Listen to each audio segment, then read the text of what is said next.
نحمدہ ونصلی علی رسولہ الکریم اما بعد فاعوذ باللہ من الشیطان الرجیم بسم اللہ الرحمن الرحیم رب اشرح لی صدری ویسر لی امری واحلل عقدۃ من لسانی یفقہوا قولی۔ سورۃ المجادلہ مدنی صورت ہے، 3 رکوع ہیں اور 22 آیات ہیں، 22۔ اس سورت کا نام مجادلہ بھی ہے اور مجادلہ بھی ہے۔ دال کے زبر کے ساتھ اگر اس کے معنی کیے جائیں تو مجادلہ مصدر بنتا ہے، مطلب ہے بحث اور تکرار، آرگیو کرنا کسی سے۔ اور اگر دال کی زیر کے ساتھ پڑھا جائے مجادلہ، معنی ہوں گے بحث اور تکرار کرنے والی، اسم بن جائے گا۔ شروع ہوتی ہے بسم اللہ الرحمن الرحیم۔ قد سمع اللہ قول التی تجادلک فی زوجها وتشتکی الی اللہ واللہ یسمع تحاورکما ان اللہ سمیع بصیر۔ اللہ نے سن لی اس عورت کی بات جو اپنے شوہر کے معاملے میں تم سے تکرار کر رہی ہے اور اللہ سے فریاد کیے جاتی ہے۔ اللہ تم دونوں کی گفتگو سن رہا ہے، وہ سب کچھ سننے اور دیکھنے والا ہے۔ تحاور، یہ ہم سورہ کہف میں بھی لفظ پڑھ چکے ہیں۔ ہا واو را کا مطلب ہوتا ہے ڈائیلاگ، مکالمہ۔ ہا واو را مادہ ہے، حاورہ کا مطلب ہے ڈائیلاگ، مکالمے کی بات آ رہی ہے، یعنی کنورسیشن جس کو ہم کہیں، گفتگو۔ یہاں جو سننے کی بات کی گئی ہے کہ اللہ تعالیٰ نے سن لی بات اس عورت کی، سننے سے مراد ہے قبول کر لی۔ اللہ نے فریاد رسی کی اس کی۔ اللہ حاجت روا، مشکل کشا، غوث پاک اللہ ہے۔ اللہ ہے فریاد کا سننے والا، بارشوں کا برسانے والا۔ تو جب خشکی ہوتی ہے، لوگ بارش کی دعا کرتے ہیں تو اللہ تعالیٰ بارش برسا دیتا ہے۔ جب انسان کی زندگی مشکلات کا شکار ہوتی ہے، مشکلات کے کانٹے زندگی میں آتے ہیں، اللہ تعالیٰ سے انسان فریاد کرے، اللہ فریاد کا سننے والا ہے۔ ایک اور لفظ جو آیا ہے، سورت کا نام ہے مجادلہ، یہ جدل سے لفظ بنا ہے، جیم دال لام جدل۔ اچھے اور برے دونوں معنوں میں یہ لفظ استعمال ہوتا ہے۔ اچھے معنی اس طرح سے کہ کسی سے اپنی بات محبت اور اعتماد کی وجہ سے، کسی سے اپنی بات محبت اور اعتماد کی وجہ سے با اصرار منوانے کی کوشش کرنا، جس کو ہم کہیں ضد کرنا۔ جیسے کہ بچہ ماں سے ضد کرتا ہے، وہ کیا کرتا ہے؟ اس کو ماں پر بھروسہ ہے، ماں پر اعتماد ہے، محبت کی وجہ سے، اعتماد کی وجہ سے وہ ایک بات پر اصرار کرتا ہے کہ اس کی ماں بس اس کی بات سنے، اس کی بات مانے۔ یہ بھی مجادلہ ہوگا۔ اس میں جو یہ جھگڑا ہو رہا ہے، جو جدل ہو رہا ہے، اس کی روح میں سچائی ہے، اس کی روح میں خلوص ہے، اس کی روح میں اپنائیت ہے، اس کی روح سچائی اور خلوص اور اپنائیت پر مبنی ہے۔ مسئلے کا حل تلاش کرنے کے لیے بحث کرنا، آرگیو کرنا جس کو ہم کہیں۔ ایک تو ہوتا ہے نا ڈیفائنس کے ساتھ آرگیو کرنا، تو یہاں پر جس مجادلہ کا ذکر ہے اس میں ریبیلین یا ڈیفائنس نہیں ہے، بغاوت کی بات نہیں ہے، بلکہ اچھے معنوں میں یہاں پر مجادلہ لفظ استعمال ہوا ہے۔ اور برے معنوں میں تو ہم کئی جگہ پڑھ چکے ہیں، رسولوں کو ہرانے کے لیے بحثیں کرنا، زج کرنا، ان کو تنگ کرنے کے لیے، حق ٹھکرانے کے لیے بحث کرنا، وہ مجادلہ کا برا مطلب ہے۔ یہاں اچھے معنوں میں استعمال ہوا، مسئلے کا حل تلاش کرنے کے لیے بحث کرنا، جیسے چھوٹے اپنے سے بڑے کی شفقت پر اعتماد کر کے اپنی بات منوانے کے لیے بحث کرتے ہیں، یا جیسے کہ لوط علیہ السلام کی قوم کے بارے میں ابراہیم علیہ السلام نے فرشتوں سے مجادلہ کیا تھا۔ اب جن خاتون کا یہاں ذکر ہے، التی، وہ عورت تجادلو کا جو کہ اے نبی صلی اللہ علیہ وسلم آپ سے مجادلہ کر رہی ہے فی زوجہا اپنے شوہر کے بارے میں. ہم کیسے سمجھ سکتے ہیں قرآن کو جب تک ہمارے سامنے حدیث نہ ہو؟ شان نزول تو ہمیں اسی سے پتہ چلے گا. روایات میں آتا ہے یہ خاتون جن کے بارے میں یہ آیات نازل ہوئیں قبیلہ خزرج کی ایک خاتون تھیں، خولہ بنت ثعلبہ، ثا عین لام باہا ثعلبہ. خولہ بنت ثعلبہ ان کا نام تھا. ان کے شوہر اوس بن صامت رضی اللہ عنہ تھے. تو خولہ بنت ثعلبہ رضی اللہ عنہا کے شوہر بڑھاپے کی وجہ سے کچھ تلخ مزاج ہو گئے تھے. مزاج میں چڑچڑا پن آ گیا تھا. کسی بات پر میاں بیوی میں تھوڑی بہت انبن ہوئی.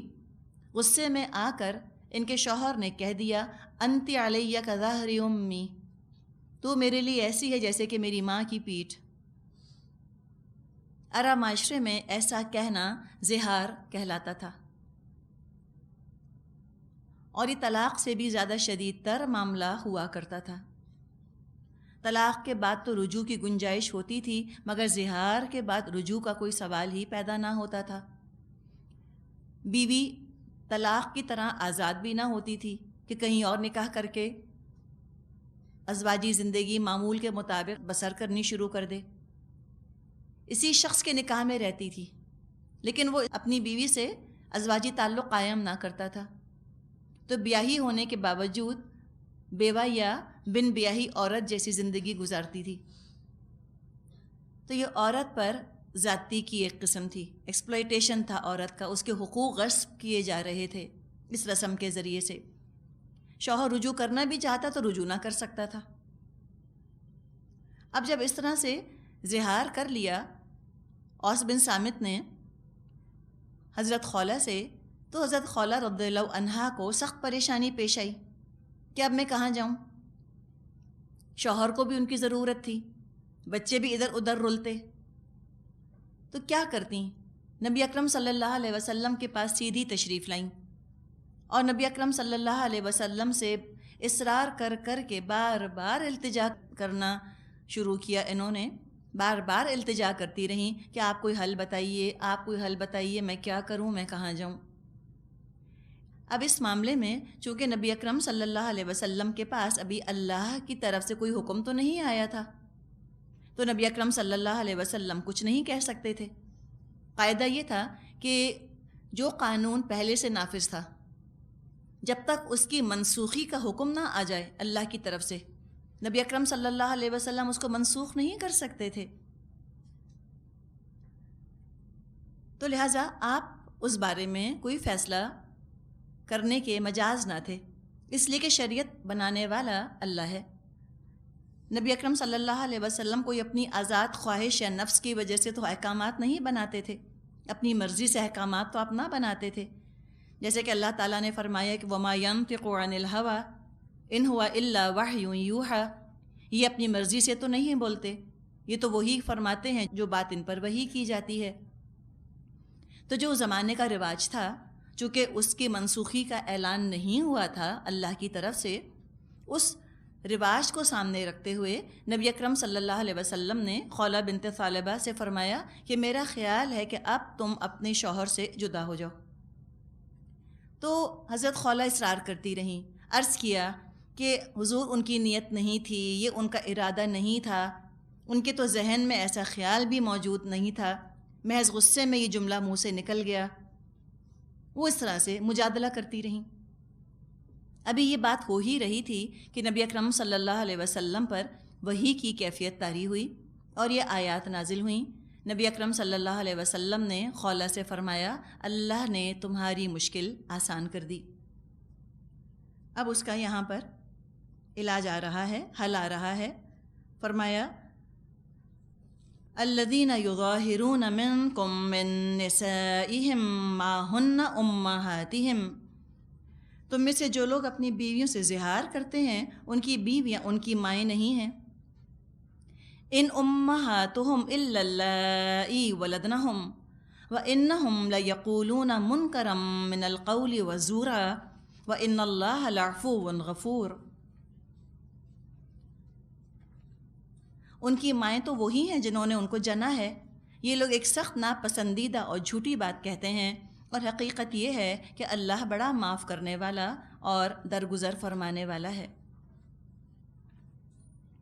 اس رسم کی اصلاح کا قانون آ گیا۔ عقل کے، مزاج کے اور فطرت کے بالکل خلاف یہ بات ہے کہ کسی کو ماں کہہ دینے سے وہ عورت ماں بن جائے۔ سورہ احزاب میں جو قانون آیا تھا کہ کسی کو خالی بیٹا کہہ دینے سے کوئی بیٹا نہیں بن جاتا، اسی طرح کسی عورت کو ماں کہہ دینے سے وہ عورت ماں نہیں بن جاتی، یا راکھی باندھ دینے سے آپس میں کوئی سگے بہن بھائی نہیں بن جاتے۔ یہ بات ہے ہی غلط، جھوٹ پر مبنی ہے، حقیقت پر پردہ ڈالنے کی، حقیقت کو بدلنے کی ناکام کوشش ہے۔ کسی کے کہنے سے ایسا ہو نہیں جاتا۔ تو یہاں پر جو ان کے معاشرے میں ایک رواج تھا، اس رواج کو ختم کیا جا رہا ہے، جیسے کہ منہ بولے بیٹے کے رواج رسم کو ختم کیا گیا۔ ایسے صرف کہہ دینے سے بیوی ماں نہیں بن جاتی، اس قبیح، خراب، برے رواج کو بھی ختم کیا جا رہا ہے جو ان کے معاشرے میں رائج تھا۔ ایک تو اس سے یہ بات ہمارے سامنے آ رہی ہے کہ اسلام صرف عبادت کے طریقے نہیں سکھاتا، بلکہ معاشرے کے غلط رواج کی اصلاح بھی کرتا ہے۔ ہم یہ دیکھتے ہیں کہ انسانوں کا مزاج کچھ اس قسم کا ہے کہ دین کا جو ریچولسٹک پہلو ہے، جو مظاہر عبادت ہیں، رسومات عبادت ہیں، مثال کے طور پہ نماز، روزہ، حج، قرآن پڑھنا، نفلیں پڑھنا، صدقہ خیرات کرنا، اس ریچولسٹک ایسپیکٹ کو، دین کے مظاہر عبادت کو لوگ آسانی سے قبول کر لیتے ہیں، لیکن رسم و رواج کو آسانی سے چھوڑنا نہیں چاہتے۔ کہتے ہیں کہ مذہب کا تعلق تو عبادت سے ہے، آخر مذہب کا ہماری سوشل لائف سے کیا تعلق؟ آخر اسلام کا ہمارے رسوم اور رواج سے کیا تعلق؟ وہ الگ ہے، وہ الگ ہے۔ یہ بات ہمیں سننے کو ملتی ہے معاشرے کے اندر۔ تو یہاں سے ہمیں پتہ چل رہا ہے کہ نہیں، معاشرے کے رسم و رواج یہ بھی ہماری مرضی کے تابع نہیں ہیں۔ قرآن نامکمل دین نہیں ہے کہ زندگی کے صرف ایک گوشے سے وہ بات کرے۔ نبی اکرم صلی اللہ علیہ وسلم جزوی ہدایت، پارشل گائیڈنس لے کر نہیں آئے کہ ہمیں صرف نماز روزے کے آداب بتا دیں۔ آپ مکمل ہدایت لے کر آئے، مکمل گائیڈنس لے کر آئے۔ قرآن تو مکمل ہے، قرآن تو کمال کو پہنچا ہوا ہے ہدایت کے لحاظ سے۔ تو ہو نہیں سکتا کہ انسان کی زندگی کا وہ گوشہ جس میں کہ رسومات کی جاتی ہیں، خوشی اور غمی کی رسومات، مختلف رواج جو کہ زندگی کے ایک بڑے حصے پر محیط ہیں، اور حقیقت ہے کہ عبادت سے زیادہ معاشرے کو نبھانے میں ہمارا وقت لگتا ہے۔ آپ دیکھیے کتنا وقت لگتا ہے نماز پڑھنے میں، اور کتنا وقت لگتا ہے شادی اٹینڈ کرنے میں، زیادہ وقت لگتا ہے نا۔ اور خوشیاں اور غم زندگی کا حصہ ہیں، تو معاشرتی روابط رکھنا، یہ رسوم اور رواج، یہ تو زندگی کا حصہ ہیں۔ اسلام تو بڑا نامکمل دین ہوتا اگر وہ رسومات اور رواج یا معاشرتی زندگی گزارنے کے بارے میں ہمیں ہدایت نہ دیتا کہ تم سوشل لائف کس طرح کنڈکٹ کرو۔ کیسے ہو سکتا تھا کہ اسلام ہمیں ہدایت نہ دے؟ اگر نہ دیتا تو وہ مکمل کیسے ہوتا؟ 24 گھنٹوں پر تو محیط نہ ہوتا اسلام۔ تو اسلام نے رسومات کے بارے میں بھی بات کی ہے، ان کو بھی اسلامائز کیا ہے۔ جو رسومات صحیح تھیں ان کو برقرار رکھا گیا، جو رسومات غلط تھیں ان کو منسوخ کر دیا گیا۔ مثال کے طور پہ زہار کی رسم، اسے منسوخ کیا گیا۔ اور یہ حقیقت ہے کہ رسموں کے خلاف جہاد ایک بہت بڑا اور بڑا مشکل جہاد ہے، اس میں ریزسٹنس بھی بہت آتی ہے۔ ایک اور رسم ان کے ہاں یہ تھی کہ منہ بولے بیٹے کی بیوی بالکل سگی بہو کی طرح محرم سمجھی جاتی تھی۔ اس جاہلیت کی رسم کو ختم کرنے کے لیے خود نبی اکرم صلی اللہ علیہ وسلم کو یہ عمل کر کے دکھانا پڑا، اور زینب رضی اللہ عنہا سے آپ نے نکاح کیا۔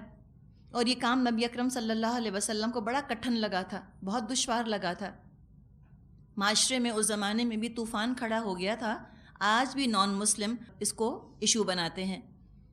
اسی طرح یہ ایک اور جاہلیت کی رسم تھی زہار کرنے والا شخص اگر اپنی بیوی سے ازواجی تعلق قائم کر لیتا زہار کرنے کے بعد، لوگوں میں وہ اتنی بری بات سمجھی جاتی تھی جیسے کہ کوئی اپنی ماں کو نکاح میں رکھ لے، اتنا برا سمجھتے تھے۔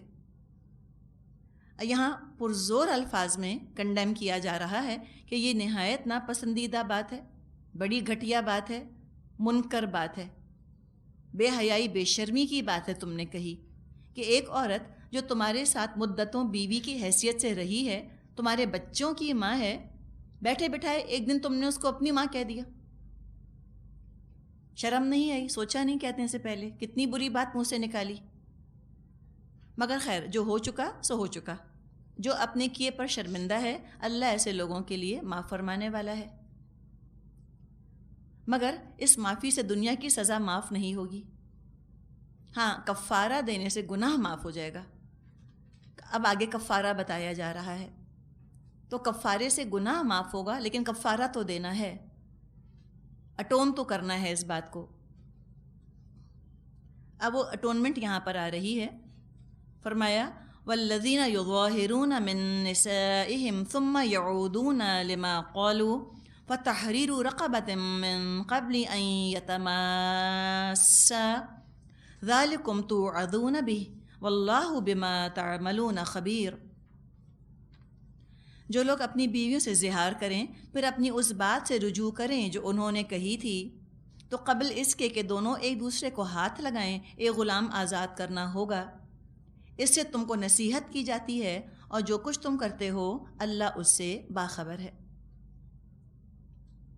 یعنی پینلٹی لگا دی گئی ہے کہ آئندہ سوچ سمجھ کر زبان سے بات ادا کرنا، بات چیت کرنے میں محتاط ہو جاؤ، الفاظ کا سوچ سمجھ کے استعمال کرو۔ تو کفارہ بتایا تحریر رقبہ، غلام آزاد کرنا، ایک گردن کا آزاد کرنا۔ تحریر کا روٹ ورڈ مادہ را ہے، حر۔ حر کا مطلب ہوتا ہے آزاد۔ ہم اردو میں کہتے ہیں نا تحریر، لکھنا، تو یہ تحریر کیا ہے، لکھنا کیا ہے؟ کچھ خیالات ذہن کے صندوق میں قید ہوتے ہیں، ان کو کھول دیا جاتا ہے، قلم کے ذریعے سے ادا کر دیا جاتا ہے ان خیالات کو، وہ خیالات آزاد ہو جاتے ہیں ذہن کے قید خانے سے۔ تو ایک کفارہ یہ بتایا گیا۔ آگے فرمایا فَمَن لَّمْ يَجِدْ فَصِيَامُ شَهْرَيْنِ مُتَتَابِعَيْنِ مِن قَبْلِ أَن يَتَمَاسَّا، اور جو شخص غلام نہ پائے وہ 2 مہینے کے پے در پے روزے رکھے قبل اس کے کہ دونوں ایک دوسرے کو ہاتھ لگائیں۔ اگر اتنی حیثیت نہیں، پیسہ نہیں ہے، غلام آزاد نہیں کر سکتے، غلام بہت مہنگا ہوا کرتا تھا، یہ کام نہیں کر سکتے، تو روزے رکھو۔ شوہر بیوی والا تعلق قائم کرنے سے پہلے 60 روزے پے در پے مرد کو رکھنے ہوں گے۔ اگر بیچ میں کوئی روزہ چھٹ گیا تو پھر سے گنتی شروع کرنی ہوگی۔ تو آپ دیکھیں کتنی بیوی کی قدر کرائی جا رہی ہے کہ اتنی قیمتی چیز کے ساتھ تم ایسے تماشے کرتے ہو، ایسے پریشان کرتے ہو، ایسے انسیکیور کرتے ہو، اس کو تم حق مارتے ہو، تو اس ناقدری کی سزا تو تمہیں بھگتنی ہوگی۔ تو یعنی نہ طلاق کی طرح بالکل جدائی بتائی اور نہ بالکل ان الفاظ کو لائٹلی لیا۔ کفارہ ادا کرنا ہوگا تاکہ منہ سے غیر ذمہ دارانہ الفاظ ادا کرنے سے پہلے ذرا رک کر سوچ لیں۔ اب اگر کوئی یہ بھی نہیں کر سکتا، نہ غلام آزاد کر سکتا ہے، نہ 60 روزے رکھ سکتا ہے، تو کیا کرے؟ فَمَن لَّمْ يَسْتَطِعْ فَإِطْعَامُ 60 مِسْكِينًا ذَلِكَ لِتُؤْمِنُوا بِاللَّهِ وَرَسُولِهِ وَتِلْكَ حُدُودُ اللَّهِ وَلِلْكَافِرِينَ عَذَابٌ أَلِيمٌ۔ اور جو اس پر بھی قادر نہ ہو وہ 60 مسکینوں کو کھانا کھلائے۔ یہ حکم اس لیے دیا جا رہا ہے کہ تم اللہ اور اس کے رسول پر ایمان لاؤ، یہ اللہ کی مقرر کردہ حدیں ہیں اور کافروں کے لیے دردناک عذاب ہے۔ 60 مسکینوں کو کھانا کھلانا ہوگا۔ کیسا کھانا؟ 2 وقت کا کھانا جو کہ خود کھاتے ہو، جو اپنی میز پر ہوتا ہے اس کا ایوریج نکال لیں، تو یہ ایوریج پیسے والے لوگوں کا مختلف ہوگا اور غریبوں کا مختلف ہوگا۔ تو یہاں پر ایمان کی بھی بات کی گئی کہ ذالک لتؤمنوا باللہ ورسولہ، تاکہ تم ایمان ایمان رکھو اللہ اور رسول پر۔ اب کفارے سے ایمان کیسے پیدا ہوگا؟ لیکن کفارے میں اور جرمانے میں ایک طرح کا فرق ہے. انگلش میں تو ہم لفظ استعمال کرتے ہیں نا پینلٹی، تو پینلٹی سے بہتر اٹونمنٹ کا لفظ ہے، اٹون کرنا اپنے گناہ کو، اپنے سنس کو. جرمانے کے ساتھ ایک غصے کا اور ریزنٹمنٹ کا احساس آتا ہے، خفگی کا احساس آتا ہے. جرمانہ انسان زبردستی دیتا ہے مصیبت اور بوجھ سمجھ کے. کفارہ انسان دل کی رضا کے ساتھ ادا کرتا ہے، اس کا اپنا فائدہ ہے اس کے اندر، اپنے گناہوں سے اس کو نجات ملے گی، اس کا گناہ بخش دیا جائے گا. تو اس میں اپنی رضا، اپنی رغبت شامل ہوتی ہے. اور پھر کفارہ ادا کر کے سکون اور خوشی کا احساس انسان کو ہوتا ہے یا ہونا چاہیے.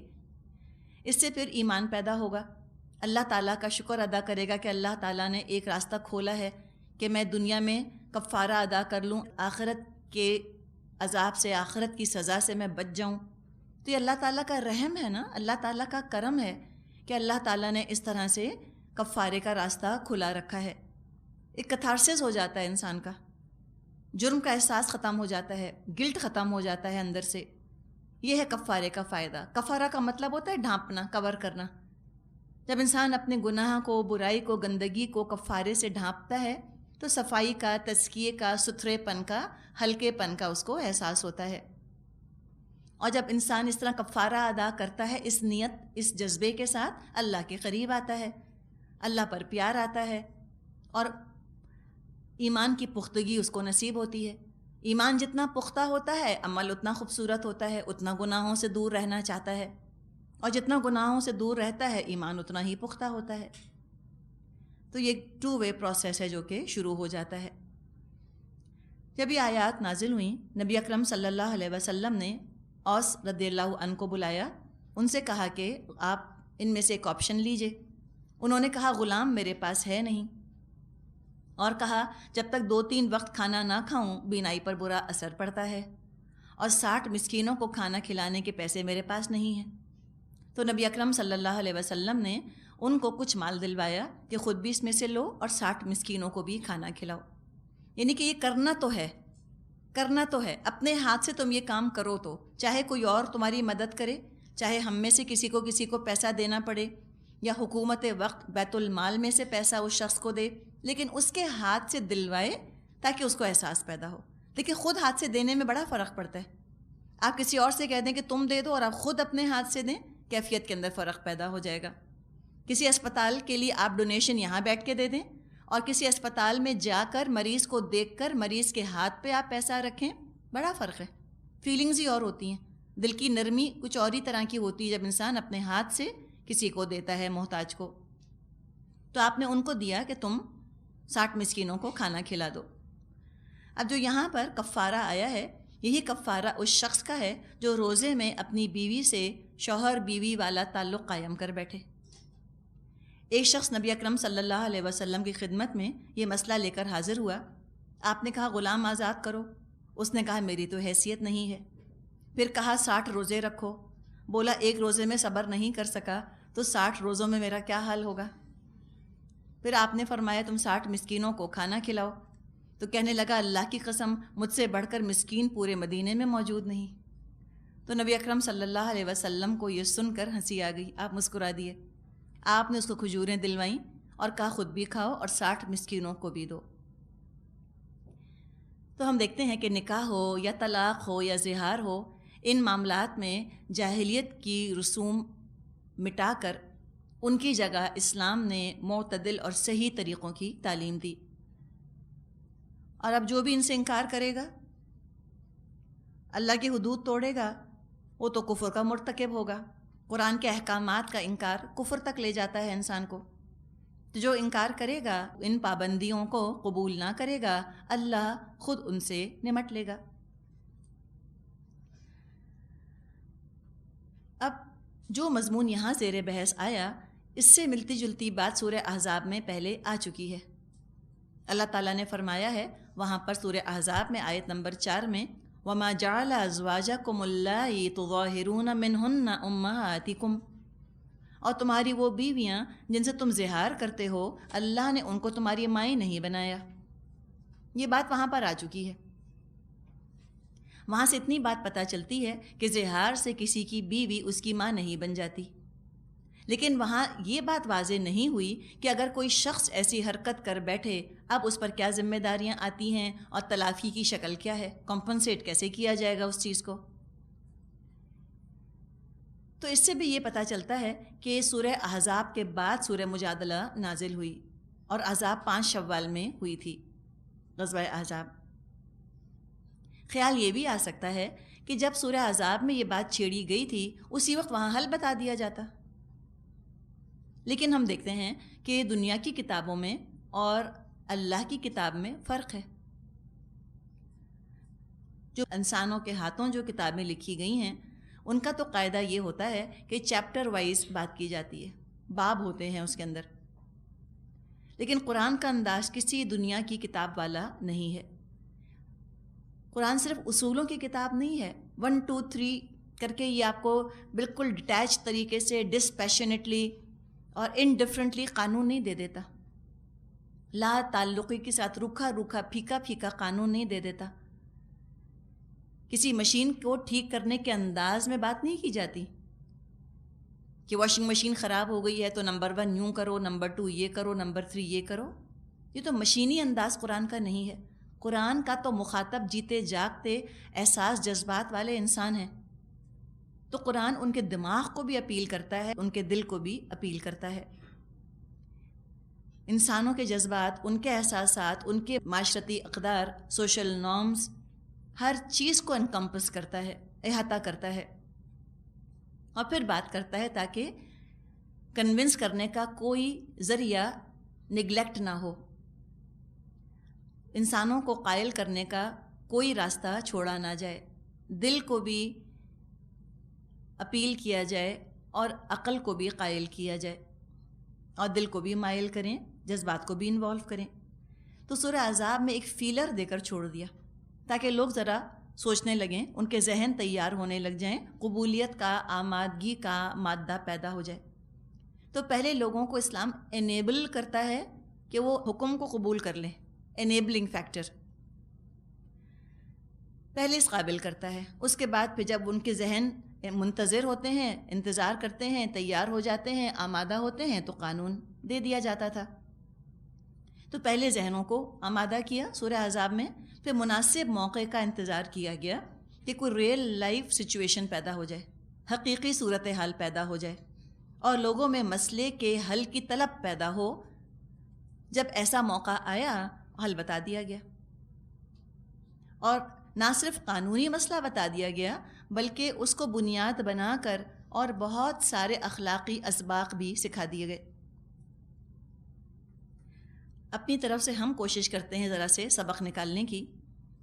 ایک سبق تو لوگوں کے لیے یہ اس میں سے نکل سکتا ہے کہ جن لوگوں کو دین کے معاملے میں کوئی مشکلات پیش آئیں، ان کو چاہیے کہ مومنہ عورت کی طرح اپنی مشکل اپنے رب کے سامنے پیش کریں۔ اگر دین کے اندر، شریعت کے دائرے کے اندر رہتے ہوئے اپنی کوئی ضرورت پوری نہیں ہو رہی، اپنی مشکل کا حل نہیں نکل رہا، بجائے شریعت پھلانگنے کا سوچیں، بجائے شریعت کے احکامات کو توڑنے کا سوچیں، اندر رہتے ہوئے، شریعت کے اندر رہتے ہوئے اللہ سے دعا کریں کہ اللہ تعالیٰ کو میرے لیے راستہ نکال دے۔ خلوص کا اور اخلاص کا رویہ اختیار کریں، دین کے خلاف جھنجھلاہٹ یا غصہ پیدا نہ ہو کہ بس اتنی پابندی لگا دی اور اب میں تو مجبور ہو گئی ہوں اسلام کی وجہ سے، علم نہ ہوتا، مسلمان نہ ہوتی تو یہ آپشنز تھے میرے پاس۔ نہیں، یہ فتنے میں ڈالنا ہے اپنے آپ کو۔ یاد ہے ہم نے سورہ حدید میں کیا تھا، فتنتم انفسکم، تم نے فتنے میں ڈالا اپنے آپ کو۔ مسلمان آپشن نہیں سوچتا، اس کو تو اسلام کے ساتھ ہی اٹیچ رہنا ہے، جیسے کہ بچہ ماں کے ساتھ اٹیچ ہوتا ہے۔ ماں پابندی لگاتی ہے، چاہے بچے بڑبڑائیں، چاہے پاؤں پٹخیں، چاہے کچھ کریں، وہ یہ تو نہیں سوچتے کہ اچھا اب کیا آپشن ہے، کہاں سے ایک اور اماں لا سکتے ہیں ہم۔ کبھی ابا سے مل کے ملی بھگت کی انہوں نے کہ چلیں ایک اور امی تلاش کرتے ہیں چل کے؟